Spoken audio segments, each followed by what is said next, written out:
జమ్మూ కశ్మీర్ సాంబా సెక్టార్లో జైషే మహమ్మద్ ఉగ్రవాదులు హతమయ్యారు. భారత్లోకి చొరబడేందుకు 7 టెర్రరిస్టులు ప్రయత్నిస్తుండగా బీఎస్ఎఫ్ వాళ్లను హతమార్చింది.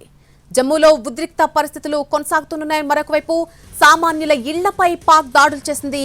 ప్రస్తుతం పరిస్థితులు ప్రశాంతంగానే ఉన్నప్పటికీ ఎప్పుడు ఏం జరుగుతుందో అన్నటువంటి టెన్షన్ అయితే కొనసాగుతోంది. దీంతో జనం సురక్షిత ప్రాంతాలకు తరలి వెళ్లిపోతున్నారు. జమ్మూ కశ్మీర్ సాంబా సెక్టార్లో జైషే మహమ్మద్ ఉగ్రవాదులు హతమయ్యారు. భారత్లోకి చొరబడేందుకు 7 టెర్రరిస్టులు ప్రయత్నిస్తుండగా బీఎస్ఎఫ్ వాళ్లని హతమార్చినట్టుగా తెలుస్తోంది. జమ్మూలో ఉద్రిక్త పరిస్థితులు కొనసాగుతూనే ఉన్నాయి. సామాన్యుల ఇళ్లపై పాకిస్తాన్ దాడులు చేసింది.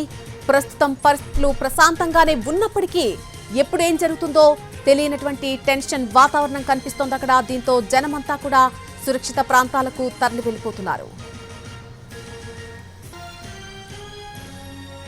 జమ్మూ కశ్మీర్ సాంబా సెక్టార్లో జైషే మహమ్మద్ ఉగ్రవాదులు హతమైనట్టుగా తెలుస్తోంది. భారత్లోకి చొరబడేందుకు 7 టెర్రరిస్టులు ప్రయత్నిస్తూ ఉండగా బీఎస్ఎఫ్ వాళ్లను హతమార్చింది.